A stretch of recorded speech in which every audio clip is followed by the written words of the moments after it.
Bismillahirrahmanirrahim. Alhamdulillah, salatu wassalamu ala sayyidina Rasulillah sayyidina Muhammad ibni Abdullah wa ala alihi wa sahbihi wa man walah. Amma ba'd.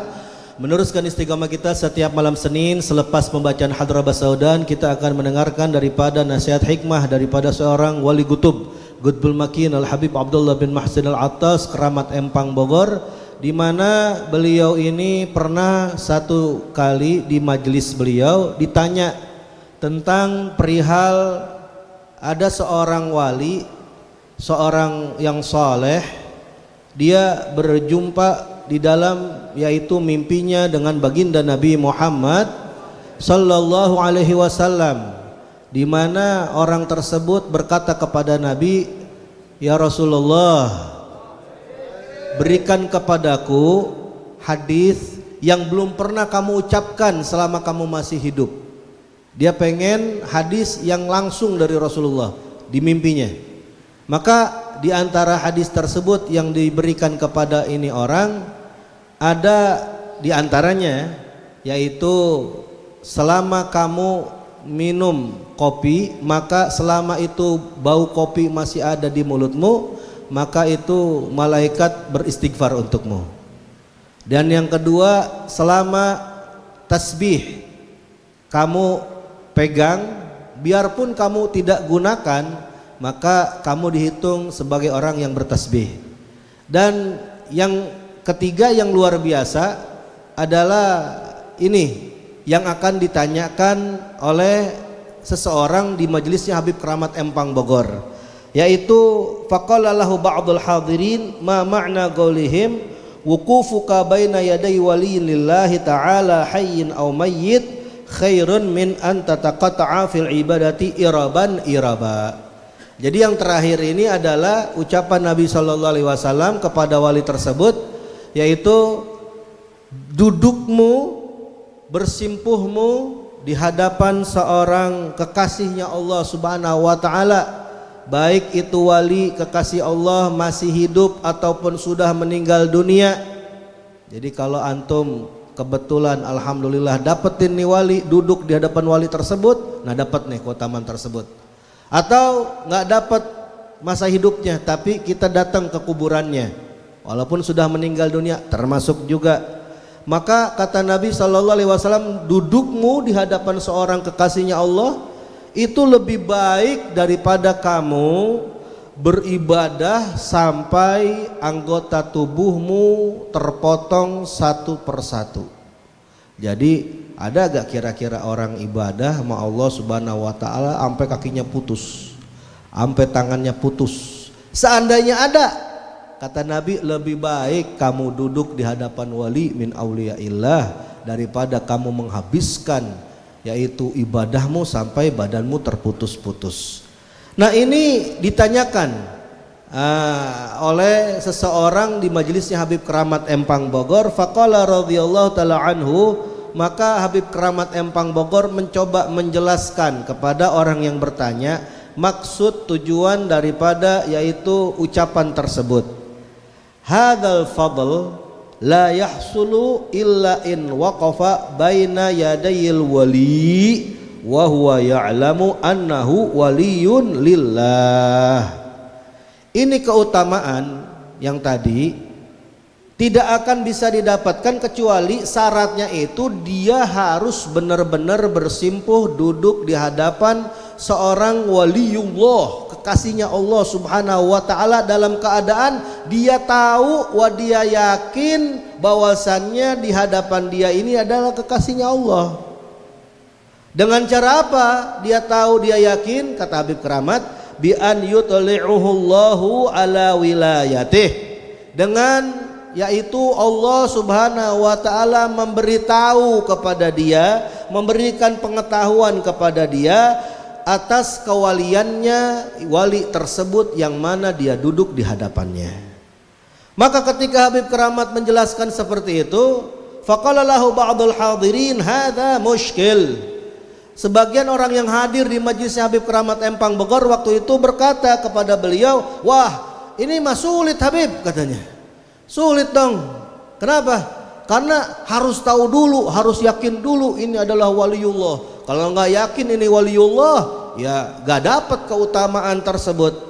Faqala radhiyallahu taala anhu, maka Habib Keramat Empang Bogor menjawab, laisa bimushkilin. Enggak sulit kok. Gampang, kata Habib Keramat Empang Bogor. Enggak sulit. Jadi kita ini kalau pengen tahu itu seseorang kekasihnya Allah atau bukan, cukup dengan apa? Dengan baik sangka. Kita punya husnudzon, kita punya keyakinan kepada itu orang bahwasanya dia ini adalah orang kekasihnya Allah Subhanahu wa taala. Sampai-sampai Habib Keramat Empang Bogor menggambarkan, kata beliau, amma kana Sayyiduna Abu Bakar Siddiq radhiyallahu taala anhu mutamathilan wa Abu Lahab jalasa ma'an nabiyyi sallallahu alaihi wasallam wa akala ma'ahu. Habib Keramat Empang Bogor memisalkan, dulu ada yang namanya Abdullah bin Abi Quhafah. Karena dia ini adalah orang yang paling pertama di antara kaum pria yang masuk Islam, dan ini orang emang paling duluan dalam segala macam kebaikan, maka dijuluki oleh Rasul Shallallahu Alaihi Wasallam dengan Abu Bakar. Maka namanya Abu Bakar. Dan ini orang husnudzonnya, yakinnya ma Allah, ma Rasul Shallallahu Alaihi Wasallam luar biasa. Sampai-sampai orang-orang itu nggak percaya Rasulullah Isra Mi'raj. Jangankan Mi'raj, Isra-nya aja nggak percaya. Perjalanan di waktu malam yang mana harus ditempuh. Kalau perjalanan biasa dari Masjidil Haram ke Masjidil Aqsa itu butuh waktu 1 bulan berangkat. PP pulang pergi sebulan lagi, berarti 2 bulan. Udah gitu ditambah lagi naik ke atas langit, terus balik lagi ke bumi. Sampai-sampai di dalam Maulid Diba, summa arjuhu ilal arsh qabla an yabrudal farsh. Rasulullah itu bukan cuma dalam keadaan Isra Mi'raj aja terus balik lagi ke bumi. Itu tempat pembaringan beliau, kasur beliau itu belum dingin, masih hangat. Coba antum bayangin. Kita kalau udah tidur atau duduk di satu tempat, kalau kagak lama kita bangun biasa masih hangat, benar gak? Nah ini Rasul Shallallahu Alaihi Wasallam berangkat dari Masjidil Haram ke Masjidil Aqsa, terus langit ke pertama, kedua, ketiga, sampai Sidratul Muntaha, sampai balik lagi ke Mekah, ke tempat tinggalnya, itu tempat pembaringannya masih hangat. Makanya semua orang-orang kafir Quraisy gak ada yang percaya. Dan hari itu juga ngebully Rasul Shallallahu Alaihi Wasallam sampai mereka ini ngomporin kepada teman-teman dekatnya Rasulullah, diantaranya ini dia Abu Bakar. Dibilang, wahai Abu Bakar, kau punya teman ngaku dia berangkat dalam 1 malam ke Masjidil Aqsa dari Masjidil Haram, terus naik ke langit, terus pulang lagi ke bumi. Kata Abu Bakar apa? Lebih dari itu saya percaya. Kalau Rasulullah bilang lebih daripada itu, saya lebih percaya lagi, katanya. Makanya dijulukin Sayyidina Abu Bakar As-Siddiq. Sampai di Aqidatul Awam aja dibilang apa? Qad faza siddiqun bitasdiqin lahu. Sudah beruntung siapa? As-Siddiq, Sayyidina Abu Bakar. Dengan apa? Bitasdiqin lahu, dengan membenarkan kepada Rasul Shallallahu Alaihi Wasallam. Nah ini Abu Bakar nih orangnya baik sangka, orangnya yakin sama Rasulullah. Dan selain Abu Bakar ada juga yang namanya Abu juga, cuman beda, bukan Abu Bakar, namanya Abu Lahab. Abu Lahab ini namanya bukan Abu Lahab, itu julukan kayak Abu Bakar. Jadi orang Arab itu memang seneng manggil dengan nama julukan. Namanya Abdul Izzah, putra daripada Abdul Muthalib, mamangnya Rasulullah. Tapi dijuluki Abu Lahab, kenapa? Karena wajahnya emang indah, wajahnya ganteng, putih kemerah-merahan. Wajahnya tuh putih, ada merah-merahnya. Jadi kayak api yang sedang menyala, merah. Jadi Abu Lahab ini emang orang paling ganteng waktu itu. Dapatnya aja bininya paling cantik, paling cantik. Urwah. Urwah itu adalah saudarinya Abu Sofyan. Ini Urwah itu dijuluki Ummu Jamil. Tahu Ummu Jamil? Yaitu sumbernya, ibunya kecantikan. Jadi emang udah cakep lakinya, bininya juga cantik luar biasa. Cuma permasalahannya ini dua-duanya musuhin Rasulullah. Dua-duanya nggak percaya sama Nabi. Dua-duanya nggak ada baik sangka sama Nabi. Akhirnya apa? Turun firman Allah Subhanahu wa taala, tabbat yada abi lahabi wa tab. Sampai di akhir ayat, wa mar'atuhu hammalatal hatab. Udah, ente mau ganteng, ente mau cantik, kalau ente gak beriman sama Rasulullah celaka. Nah ini kata Habib Keramat Empang Bogor, dua orang ini nasibnya beda. Yang pertama Abu Bakar, yang kedua Abu Lahab. Cuma kebiasaannya sama. Apa? Pernah duduk berdua bersama Nabi Muhammad Sallallahu Alaihi Wasallam. Bahkan nggak itu Abu Lahab, nggak itu Abu Bakar, pernah keduanya ini makan bareng sama Rasul Sallallahu Alaihi Wasallam. Tapi kata Habib Keramat Empang, perbedaannya, lakin Abu Bakar jalas ma'ahu wa huwa ya'lam annahu nabiyullah wa rasulullah ilmu haqiqah. Ini Sayyidina Abu Bakar Siddiq duduk bersama Rasulullah, tapi dia duduk bukan duduk sembarangan, dalam keadaan tahu, yakin bahwasannya di hadapan dia yang sedang dia duduk tersebut adalah seorang Nabiullah, seorang utusannya Allah, yang mana dia tahu dengan sehakikat-hakikatnya pengetahuan. Udah nggak bisa diraguin lagi, nggak bisa diomongin, bukan itu bukan Nabi Allah, bukan Rasul, nggak bisa, nggak berubah prinsip Sayyidina Abu Bakar. Karena Sayyidina Abu Bakar ini dengan Rasulullah bedanya nggak jauh, cuma 2 tahunan. Kecilnya main bareng sama Nabi, remajanya tumbuh gede bareng sama Nabi, dewasanya bareng dagang sama Nabi. Jadi emang udah tahu dari kecil sampai dewasanya. Sampai akhirnya Rasul Sallallahu Alaihi Wasallam menerima wahyu, lalu panggil Sayyidina Abu Bakar, maka dibilang kepada Abu Bakar, wahai Abu Bakar, saya ini mendapatkan wahyu dari Allah, saya ini adalah Nabi, saya ini adalah Rasul. Itu langsung beriman Sayyidina Abu Bakar. Nggak lama prosesnya, langsung beriman. Sampai kata Nabi, nggak pernah saya ajak seseorang yang paling mudah, paling gampang masuk Islam seperti Abu Bakar. Karena udah tahu hakikatnya Rasulullah dari kecil sampai gedenya. Jadi ketika dibilang Nabi, dibilang Rasul, iya aja udah, aja udah. Nah ini yang jadi permasalahan. Apa itu? Walakin. Nah ini masalahnya nih. Ini ketika Abu Bakar tahu dengan ilmu sehakikat-hakikatnya, fahasala lahu ma hasala hatta sara afdalan nas. Akhirnya dengan sebab tersebut Abu Bakar mendapatkan apa yang telah dia dapatkan, ya, sehingga dia menjadi orang yang paling afdal, paling mulia setelah wafatnya baginda Nabi Muhammad Sallallahu Alaihi Wasallam, sampai beliau ini dijadikan sebagai khalifatur Rasulillah, pengganti daripada Rasul Sallallahu Alaihi Wasallam. Bahkan beliau disuruh oleh Nabi Sallallahu Alaihi Wasallam sebelum wafatnya menjadi imam, yaitu di Masjid Nabawi, menggantikan beliau semasa sakitnya. Sudah banyak tanda-tanda bahwasannya Abu Bakar ini bakal gantiin posisinya Rasul Sallallahu Alaihi Wasallam sebagai khalifah. Sebabnya apa? Tadi yakin, tahu, husnudzon, benar-benar baik sangka, gak berubah prinsip. Cuma permasalahannya, dibilang kata Habib Keramat Empang Bogor, Abu Lahab jalas ma'ahu walakin la ya'lam annahu nabiyullah wa rasuluh, bal ya'lam annahu yatim Abi Thalib wa rajulun min Quraisy ibn ummih wa ibn abih wa ummih. Ini Abu Lahab juga sama. Abu Lahab sama.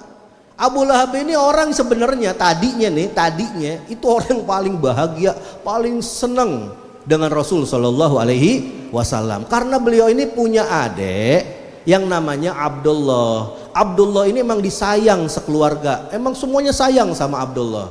Nikah sama Siti Aminah, belum lama nikah akhirnya berangkat berdagang, meninggal di daerah yaitu Madinah. Terus ini Rasulullah masih 2 bulan di perut ibunya. ketika lahir gak memiliki ayah, ini Abu Lahab sebagai paman senangnya luar biasa. Sampai-sampai Suwaibah al-Aslamiyah, budaknya, ketika ngasih tahu bahwasannya keponakannya lahir seorang anak laki-laki, saking bahagianya, saking senangnya, itu Abu Lahab bebaskan Suwaibah. Bahkan disuruh oleh Abu Lahab untuk menyusui, yaitu Rasul Shallallahu Alaihi Wasallam sebelum Halimatus Sa'diyah. Jadi ibu susu Rasulullah 3, Siti Aminah ibunya, terus siapa? Suwaibah budaknya Abu Lahab, dan nanti yang terakhir Halimatus Sa'diyah. Intinya apa? Abu Lahab ini senang sama Rasulullah, cinta sama Rasulullah, saking deketnya, saking cintanya, sampai itu anaknya sendiri dinikahkan dengan anaknya Rasulullah. Zainab udah punya suami Rasulullah, nih udah ngawinin. Ada adiknya namanya Ruqayyah, itu dinikahkan dengan anaknya Abu Lahab namanya Utaibah, dinikahkan dengan anaknya. Jadi udah ponakan, besanan, wah udah deket banget sama Rasulullah. Cuman gara-gara satu, Rasulullah ngaku dirinya sebagai Rasul, sebagai Nabi, ini nggak percaya. Mending kalau nggak percaya doang, musuhin, ngatain, sampai nyuruh Utaibah buat nyerain bininya Ruqayyah. Sampai akhirnya Ruqayyah dinikahkan oleh Rasulullah dengan Utsman bin Affan. Nah ini permusuhan kepada Rasulullah gara-garanya apa? Kata Habib Keramat Empang Bogor, ini Abu Lahab kagak tahu, kagak yakin, kagak ada baik sangka kepada Rasulullah bahwasannya ya adalah Nabiullah, bahwasannya Rasulullah adalah utusannya Allah. Cuman yang dia tahu yatim Abu Thalib. Muhammad mah ponakan gua, kecilnya tahu gua, dia mah diasuh sama Abu Thalib, saudara gua. Abu Thalib sama gua masih ada kakak, sama sekeluarga. Cuman kasihan doang ini Abdullah anaknya kagak punya abah, akhirnya diasuh tuh sama Abu Thalib. Tahu banget gua, tahu dari kecilnya tuh sampai gedenya tahu dia yatim Abu Thalib. Dan apa? Rajulun min Quraisy, dia sama gua sama, bangsa-bangsa Quraisy juga, semua sama. Kakeknya dia Abdul Muthalib, bapak gua Abdul Muthalib. Buyutnya dia sama kakek gua Hashim bin Abdul Manaf, sama dia sama gua, nggak ada beda. Rajulun min Quraisy ibn abi wa ummi. Lah gua tahu bapaknya, lah gua tahu ibunya, paham banget. Kenapa? Ipar gua Aminah, Abdullah saudara gua. Ini bahasa Betawi deh, bahasa Betawi ngeremehinnya sama Nabi Shallallahu Alaihi Wasallam. Sehingga apa yang terjadi? Ketika orang nggak punya baik sangka, nggak punya keyakinan seperti itu, maka kata Habib Keramat Empang Bogor, falam yahsul lahu syai' mimma hasala li Abi Bakar. Akhirnya Abu Lahab tidak mendapatkan sedikit pun dari apa yang telah didapatkan oleh Sayyidina Abu Bakar As-Siddiq. Wa idza kana an-nabi sallallahu alaihi wasallam la tahsulil mujalasati hadhil maziyah illa bil ilm fa kaifa bi ghairihi. Maka kata Habib Keramat Empang Bogor, kesimpulannya, kalau sekali bernabi aja gak akan bisa mendapatkan keistimewaan seperti ini, kecuali orang yang duduk dengan Rasulullah harus mengetahui siapa itu Rasulullah, mesti paham siapa itu adalah ya Rasulullah itu utusan Allah, mesti tahu dia adalah nabi. Kalau sekali bernabi aja mesti seperti ini. Kalau nggak punya seperti itu bakal kayak Abu Lahab, bakal kayak Abu Jahal, bakal kayak abu-abu yang lain. Mesti syaratnya itu keilmuannya ada. Bagaimana dengan selain Nabi, maksud Habib Keramat Empang Bogor? Bagaimana dengan seorang wali, seorang kekasihnya Allah, harus mengetahui juga kepahamannya. Kenapa? Nabi aja orang yang duduk sama dia mesti yakin dulu, mesti tahu dulu, baru dapat keutamaannya. Kalau dia beriman sama Rasulullah, baru dia jadi sahabat. Kalau cuma ngelihat doang, banyak yang ngelihat Rasulullah. Bukan cuma Abu Lahab, Abu Jahal aja. Sampai di Madinah, Rasulullah hijrah ke kota Madinah, itu orang-orang Yahudi ngelihat Rasulullah. Cuman bedanya satu, nggak beriman, nggak yakin sama Rasulullah. Bahkan Raisul munafikin, pimpinannya kaum orang-orang munafik, Abdullah bin Ubay bin Salul, itu orang yang bersolat di belakangnya Rasulullah, berjihad bersama Rasulullah, tapi dia munafik. Depan Rasulullah baik, beriman, di belakang Rasulullah ngatain, ngejelekin. Dikumpulin tuh orang-orang munafik buat bikin huru-hara di kota Madinah. Jadi kalau Nabi aja gak akan bisa jadi sahabat kalau gak beriman, kalau gak yakin, gak dapat keutamaannya, kalau gak punya baik sangka, gimana masalahin Nabi? Itu maksud Habib Keramat Empang Bogor. Makanya orang kalau mau duduk sama aulia Allah, mau jarah sama aulia Allah, dia mesti yakin dulu ini adalah wali min auliaillah, ini adalah kekasihnya Allah subhanahu wa ta'ala. Ini maksud beliau. Maka kata Habib Keramat Empang Bogor, ya susah banget kayaknya ya kalau kita bilang begitu. Mesti tahu dulu, mesti yakin banyak. Waduh, syaratnya banyak amat ini. Terus kita kalau jarah doang bagaimana, dapat faedah apa kagak nih? Kita duduk hadir majelis di depan seorang kekasihnya Allah. Misal kita nggak tahu, kita ikutan aja, udah penting duduk aja gitu. Kira-kira dapat manfaat gak?